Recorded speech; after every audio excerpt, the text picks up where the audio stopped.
Thorpe Park is arguably the best thrill park in the United Kingdom. This park features 8 different roller coasters. This includes an intense launch coaster, multiple modern looping coasters, multiple highly themed coasters, and the country's tallest and fastest coaster in Hyperia. On top of that, this park also features some wild flat rides and a deep collection of water rides. In this countdown, I will rank the park's top 15 rides and attractions. Starting off the list at number 15 is Rush. This is an S&S Scream and Swing. These always have short cycles, and this one is no different, but this one also does not swing as high as the other ones, so the airtime is just weak floater. The airtime is maximized at least by the minimalistic restraints, and per usual, the sense of speed on the downswings is fantastic. Number 14, Storm Surge. This is a Whitewater West raft ride. Much of the experience feels more like a spinning ride, as the inflatable dinghy rotates at a good clip. The course itself is mostly mild, but the double down at the end has some pep, especially if you take it sideways or backwards. Number 13, Rumba Rapids. This is an Intamin River Rapids ride.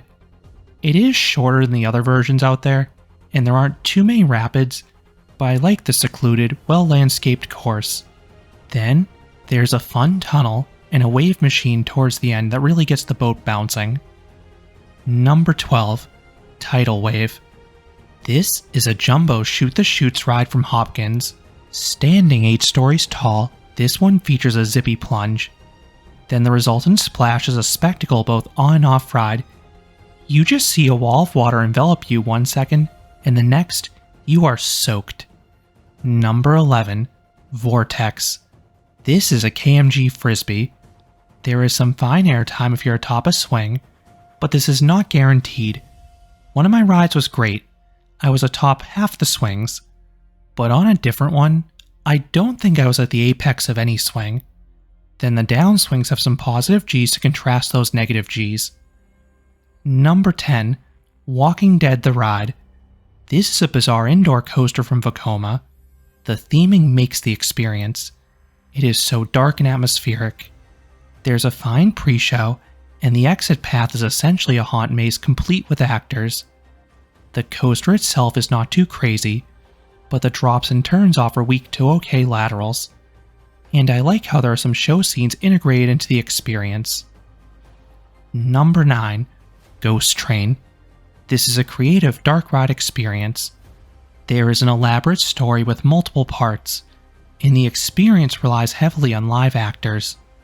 The first half is admittedly slow and exposition heavy, but the finale is quite good. The actors get really close and animated. Number 8, Samurai. This is a Mondial top scan. It has a solid cycle going both clockwise and counterclockwise. You spin fast enough to get good sustained laterals all throughout. Then this is paired with some slow flips, offering excellent hang time, and at other points, the arm flings through the air, offering a rapid flip or some funky airtime. I love how chaotic these rides are, and it's a shame more were not built. No 2 rides are ever the same. Number 7, Detonator. This is a Fabry drop tower. It is not super tall by drop tower standards, but it is powerful. Force-wise, it feels similar to the Larson ARM ones. You drop like a rock, getting a great freefall sensation with plentiful floater airtime. The views of the park at the top are nice, and you'll be up there for a very long time.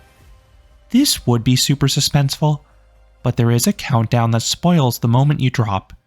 On the bright side, this ride was plussed in 2024 with some fun fireworks theming. Number 6, Nemesis Inferno.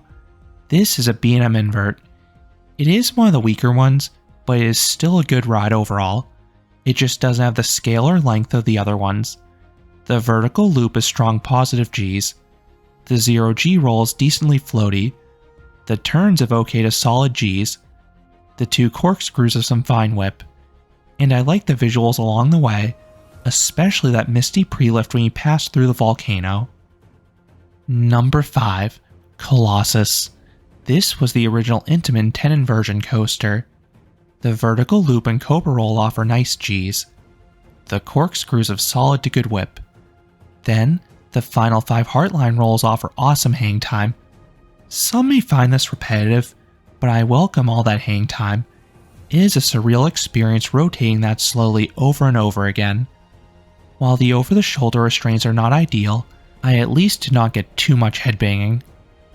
Up next is an honorable mention for Darren Brown's Ghost Train. This was an earlier version of Ghost Train, and a far superior one. It used the same ride system, but I thought the experience was far scarier. There were some major jump scares.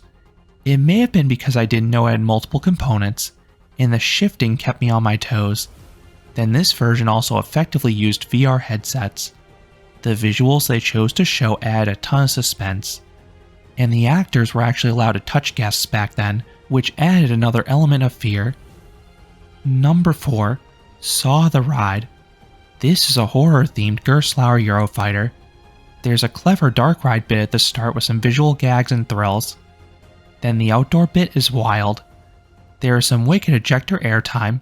This happens on the signature Beyond Vertical drop, the camelback, and the mid-course brake run because it does not trim at all. This is juxtaposed with some forceful inversions. You just want to lean forwards or else you can hit your head on the directional changes due to the over-the-shoulder restraints. Number 3. Swarm. This is a nice B&M wing coaster. I really like the visuals in this one, as there are a handful of near misses. Then the elements themselves also deliver. The wing over drop beautifully alternates between hang time and positive Gs. The 0G roll and corkscrew are floaty. Then the inline twist has oodles of hang time, and you narrowly avoid the station as well. Then these inversions are complemented by some turns that levy on the positive Gs. Number 2. Stealth. This is an intimate accelerator, and is intense. The hydraulic launch is one of the strongest of any coaster. You are abruptly yanked forwards, and it's a theatric sequence too with the lights and fog.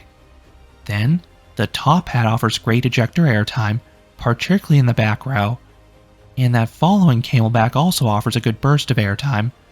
This coaster is super short, but it's an absolute rush. And coming in at number 1 is Hyperia. This Mach Hyper is another ride that's over too soon, but it starts off with one of the best sequences of any coaster. I love those first 4 elements. The first drop is my favorite of any coaster. It offers intense ejector airtime and laterals simultaneously. Then the Immelmann and that funky outer bank offer copious amounts of negative Gs as well.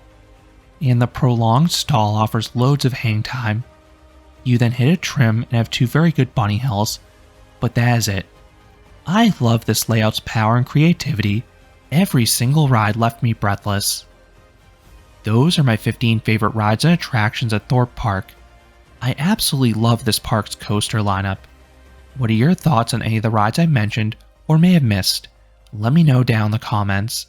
If you enjoyed this countdown, I would appreciate it if you gave this video a like, and you consider subscribing, because there'll be a lot more roller coaster and amusement park videos here at Canobie Coaster. Thanks for watching.